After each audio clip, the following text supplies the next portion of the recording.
So before we go on location, I want to talk to you about gear. Not just any gear, I want to talk to you about essential gear. The gear that you should invest in first, not the toys. We all love the toys. The drones, the gimbals, the sliders. I'm talking about high-end DSLRs. I love this particular model because it's got the face detection autofocus. I can shoot 4K. I can shoot high frame rate up to 120 frames per second in 1080, and it looks stunning. And most importantly, this camera functions really well in low light. And this is critical for us as wedding filmmakers, because a lot of times we're in these really difficult lighting situations, and we need a camera like this that can bail us out.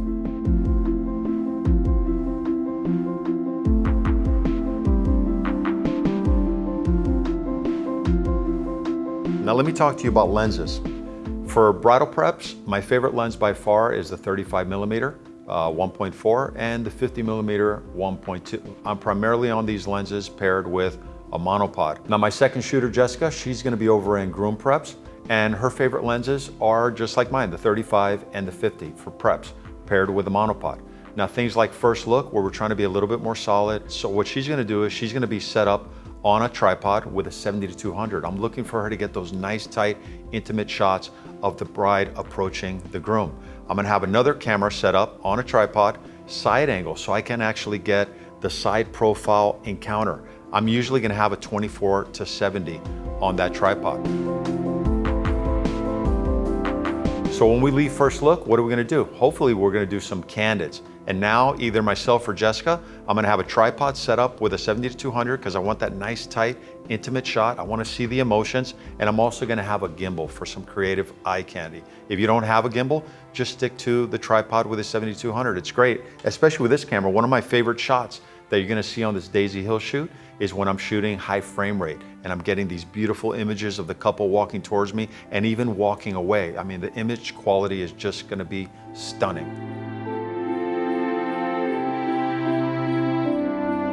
So let me talk to you about the ceremony. Our setup for the ceremony, my general rule is if there's dialogue involved, we're on tripods. So now Jessica's gonna be on that tripod, 70-200 lens, because I'm looking for that nice, tight, intimate, solid shot. Me in the center, I'm generally gonna be on a tripod with a 24-70. If it's a longer owl, I can use a longer focal length, but in the center, I have various lenses set up because sometimes I want to be able to shoot wide, sometimes 24-70 will work, and sometimes a long lens will work. And also I'm working with the photographers. And the photographer might want to move up and maybe grab a wider shot. This is no problem because I'm just going to put a wider lens on there and move up side by side with the photographer. And my third shooter, he's going to be set up on a monopod only for the groom angle for the vows and the ring exchange. Generally he'll run around, he's got a 100 or a 135 lens on his camera, and he'll get that groom angle of the vows and the ring exchange. And when he's done there, maybe he'll pick up some B-roll, maybe some crowd reactions. And if it's a daytime wedding and he's not assisting me with the light, I can have him go around with a wide lens. That way when they pronounce the couple married, he can get that nice applause shot from the guest and the family. Now I've also got a gimbal there. Now am I thinking to be creative at these ceremonies? Not really, I'm just there for one reason and one reason alone, is to pick up the dialogue from the ceremony. I want the vows, I want the ring exchange, I want solid shooting, but what if it's a longer ceremony and I got some time on my hands? Of course I want that creative eye candy, right? And I've got the gimbal, I got a nice wide lens on there. Maybe I'm at a venue where the architecture just looks stunning and now I can pick up all this amazing eye candy. Well, guess what? I'm gonna pick up that gimbal, I'm gonna grab a few shots. There's not many that I can take, right? You don't have to overthink it. But what if it's not a very impressive venue and you got that wide lens on there and maybe the gimbal shot's not gonna look that great, or maybe your background is blown out. You don't wanna force these shots. If the shot's there, take the shot. But if not, don't worry about it. Just put the gimbal down and solid shoot. That's all you need. What we're looking for is the dialogue, the vows, the ring exchange, and whatever the officiant's saying. That's it.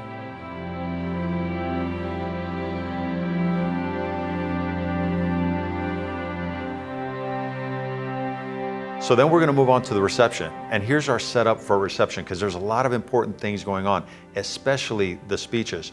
But you still have grand entrances, you have cake cutting, you have a lot of dancing, right? You've got like 3, 4, 5 hours of dancing. So you gotta have the proper camera, proper setup, and proper lens for each situation. Now, before they show up to the reception, I wanna be able to get into that ballroom a little bit early and get the overall room shot. And I also want to get some detail shots. I want to film the florals, the decor, everything that couple put into their wedding reception. I want to be able to document it and showcase it in the film. Now, I've got the gimbal, so when I'm doing those room shots, I'm thinking outside the box. I want to get some spectacular shots of the entire room. And for the detail shots, I'm going to be using this slider that you're going to see out on this Daisy Hill shoot, along with two lenses, the 35 and the 11-24. Now, what if you don't have a slider and you don't have a gimbal? Well, guess what? I didn't always have a gimbal and I didn't have a slider. So you're gonna have to start thinking outside the box. You're gonna have to start challenging yourself creatively. I used to do a lot of rack focuses, to be honest with you. I'd put a 100 lens on there, I'd put a 70-200 lens, and that would be my creative shot. I would just do a rack focus from maybe the centerpiece to the cake and back. And that's pretty much all I had until you progress to the point where maybe you can afford a gimbal, maybe you can afford a slider, maybe you can afford some tool that can help you raise production value. Now, like I said before, any situation that deals with dialogue, we're always the same setup. Jessica's gonna be on a tripod, 70-200, and I'm gonna be now on a reaction camera of the couple with a 24-70. Now for the grand entrances, what do I wanna do? I've got this gimbal shot, the ballroom looks great, hopefully, and now I'm gonna get this incredible wide shot of the couple coming into the room. And what shot does Jessica have? Locked down on a tripod, nice, tight, intimate shot. Her camera's built for emotions. My camera's built for eye candy. So then we're on to the cake cutting. And of course, Jessica's gonna be shooting tight and I'm gonna be shooting wide, 24-70 on a monopod. And I'm just gonna hold the shot because nobody's moving, nobody's dancing. I just need to be solid. Now, what about dancing? Well, Jessica's generally set up again on a 70-200 because she's always looking for the nice, tight, intimate shot, getting all the emotions, the laughter, the fun, and I'm getting the creative eye candy. That's what I want to do because 3, 4, 5 hours of dancing can get a little bit stale if you're cutting between solid camera and solid camera and solid camera and solid camera in post. So what do I try to do? I get the gimbal, I got a wide lens on there, 16-35, and I'm flying around. I'm trying to create motion, right? With this wide shot of this incredible ballroom, all the people in the frame having a good time. And that's what we do. You know, we're just trying to make this film as interesting as possible.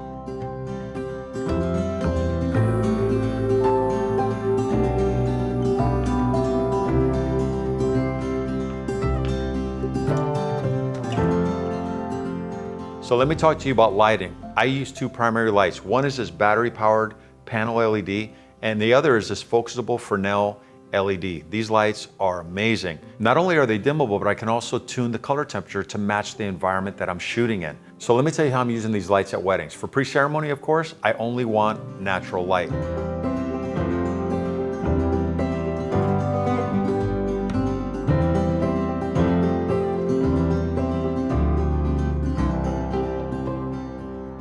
For ceremonies, I mainly do low-lit ceremonies, so I need light. And I'm gonna bring two of these focusable Fresnel LED lights, mainly because they've got a lot of throw and I can set them to spot or flood. So all I'm gonna do is I'm gonna set these lights up, I'm gonna cross key them, so it's giving me a beautiful light during the ceremony, and then guess what? It's on to the reception.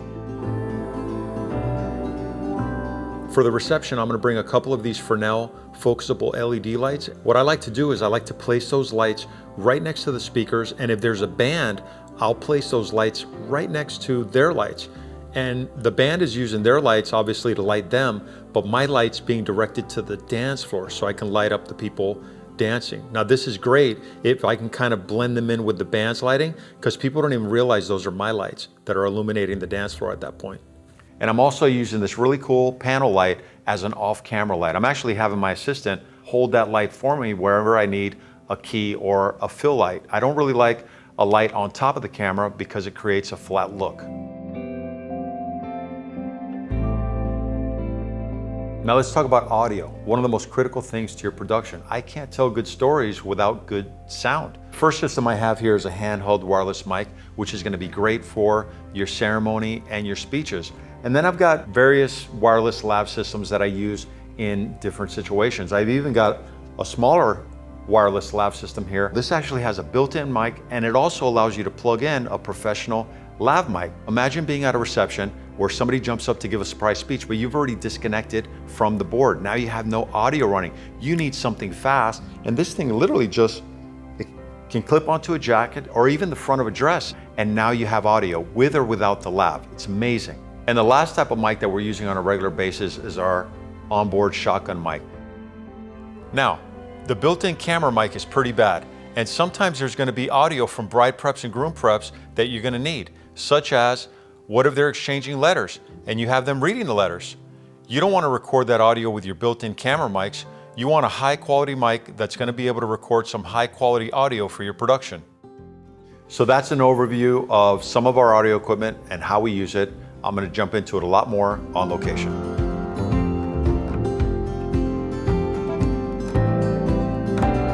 Let's talk about camera settings. I'm generally shooting in 24p. Sometimes I shoot high frame rate, but I control everything manual, and I like to get my look straight out of the camera.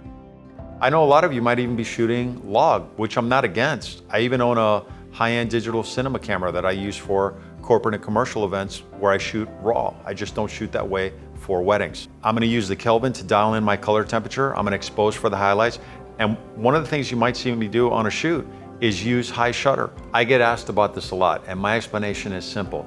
I wanna be fast. I don't wanna be caught fumbling around with ND filters and I'm missing shots. What if you're in bride preps and the light's real tricky and now you got the father of the bride coming in the room to see his daughter for the first time, and now you're caught fumbling around with the ND filter and you miss the shot. I just don't wanna miss any shots.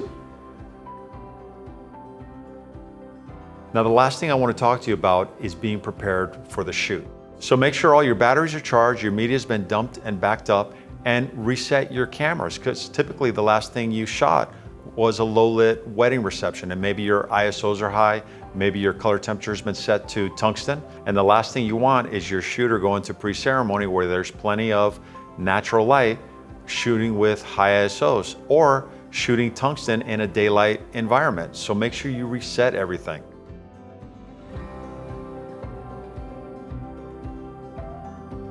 So that was a quick overview of some of our gear, some of our camera settings, and now I'm really excited about this next part of the course where I get to take you out on location and show you how we do it here at Ray Roman Films. Are you ready? Let's get out there.